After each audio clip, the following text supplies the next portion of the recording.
at those leaders that are going to be coming today, and let's put that panel back up again. Again, what a contrast to the first term where Donald Trump was at odds constantly with whatever prime minister was in charge of UK for the week that he met them.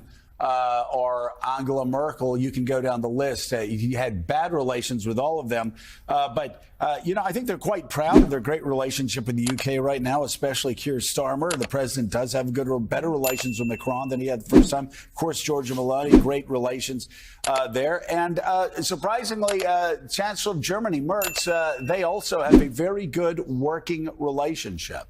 Yeah, big difference between Angela Merkel and Friedrich Merz, and a big difference between Theresa May, who was there for a while with that famous handhold outside the White House, and Keir Starmer. The question, I think, for all of those Europeans is, what can they actually get? What can they get in concrete terms that ensures the long-term independence of Ukraine? Because what I'm being told is this is less about territory than it is about the future independence of the Ukrainian country. So let's bring in NBC's News Chief International Correspondent Keir Simmons live for us from London. Keir, what does this impressive gathering of European unity and show of force think that it can actually deliver for Ukraine today?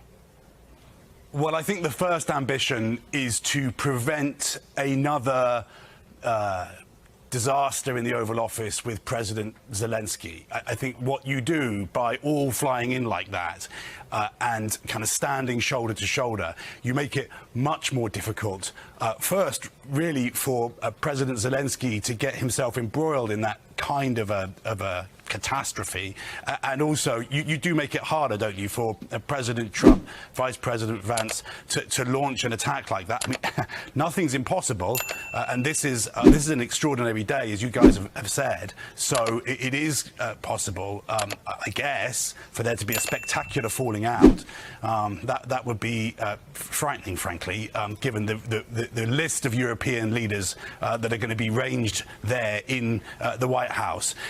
And then I think the next part of it is to, as you guys have suggested, to try to shift the Trump administration a little bit back towards the European stance, because it's clear through the weekend, isn't it? And frankly, what happened on Friday is still murky, but it is, I think we can certainly say that President Putin successfully shifted President Trump away from a red line, which was that there needed to be a ceasefire, to the idea that there could be peace negotiations while the war rages on. And even this morning, there have been more deaths in Ukraine as a result of Russian bombardment. So I think that's the next piece of it. How successful the Europeans will be in that part is a different question. And there's another thing here too, I think, which is let's just put aside the question of the ceasefire. If there is going to be a security guarantee for Ukraine, Europe is going to need to be part of it. So you're going to need to have all of those leaders there making a promise. Of course, you have to assume the US would need to be part of it.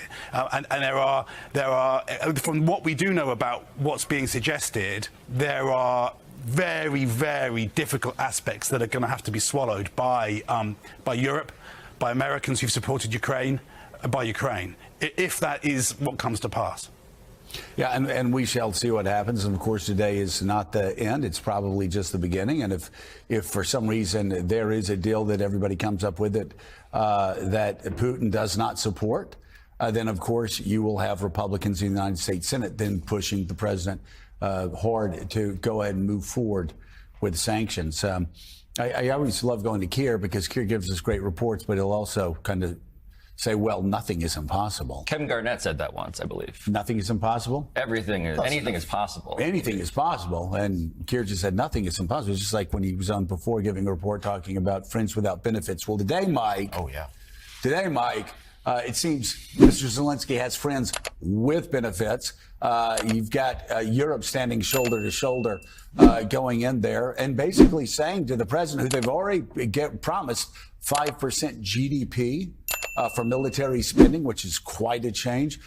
You actually have an emboldened Europe going into the White House today, talking about how they can help make this happen. You know, they're going into the White House today in a truly historic gathering. When you figure out that normal travel accommodations for a head of state, any state, to move requires weeks in the planning. Right. This is coming off within 48 hours. Yeah, it's incredible. And during those 48 hours, Putin and the Russian army have continued to kill Ukrainians, continued to drop munitions on cities in Ukraine. So the concept here is what's going to happen today at the White House. But my question to you is, from you speaking with people in Europe, people in European governments, is it more a question of what's going to happen or what they're going to try to prevent from happening today in the Oval Office? It's a great question, because, and let me answer it this way. Let's just think about what it means if what we think we might know about the proposals that were talked about over the weekend and put on the table on Friday do come to pass. So if it is the case that Ukraine is expected to withdraw from all of Donetsk, that's 200,000 Ukrainians leaving if they don't want to be ruled by Russia. That's a major military defences, Ukrainian military defences, having to up and shift and reposition. There is still a question about what other parts of eastern Ukraine the Russians might keep. So do they, in this proposal that we think we may know something about from Putin, if the Russians keep Donbass, which is Donetsk and Luhansk, what happens to the other parts of eastern Ukraine? Do the Russians withdraw, or do they just stay there along the contact line? It's not clear to me which of those two. And one of the challenges here is that we aren't being told what the proposal is. We're just hearing whispers from the Europeans who have been told. And we saw Secretary of State Rubio yesterday saying, well, we don't want to put that on the table because these are negotiations. These are fragile negotiations. But just in terms of what Ukraine would need to accept, what the West would need to accept, those security guarantees, it wasn't really clear from the interviews that Steve Witkoff, President Trump's envoy, and Marco Rubio gave over the weekend, whether what part of this is that there would be a NATO-style Article 5 security guarantee for the Ukrainians outside of NATO, but a guarantee which, as you know, means that the West would say, if any more of Ukraine is attacked, that's an attack on us too. Is the Trump administration going to sign up to that? Is Trump's MAGA base going to agree to that? Is Vice President Vance going to agree to something like that? Because just remember, an Article 5 style agreement for Ukraine means US boots on the ground at some stage if Putin comes back and attacks again.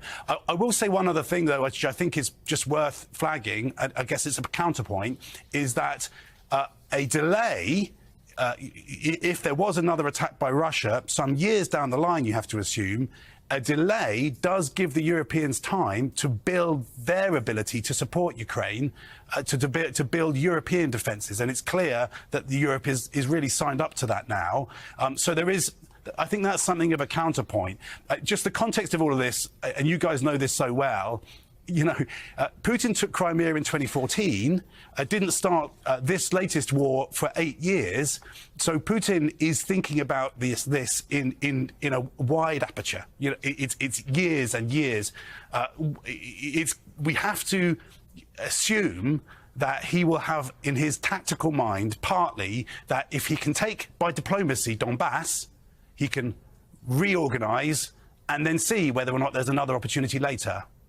Well, as you say, with European countries now talking about spending 5% of their GDP on military spending after 20 years of aggression from Vladimir Putin, this at last seems to be the wake-up call that they've needed. NBC's Keir Simmons, thank you so much. And Keir brings up a great point, Caddy, and that is we can't just look at what's happened in Ukraine over the past 3 years.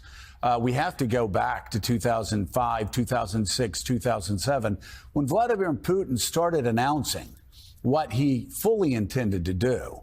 And his goal and what he would be giving up is what his I think, lifelong project has been not to reconstitute the old Soviet Union, but to reconstitute the old Russian Empire. And this would be the end of that. If there were security guarantees from the United States and Russia, then again, drawing the straight line from the invasion of Georgia in 2008, the invasion of Crimea in 2014, the invasion of Ukraine in 2014, then again, the next invasion of Ukraine, that would effectively, if those security guarantees were strong enough, that would effectively end that lifelong project for Putin. We shall see, though.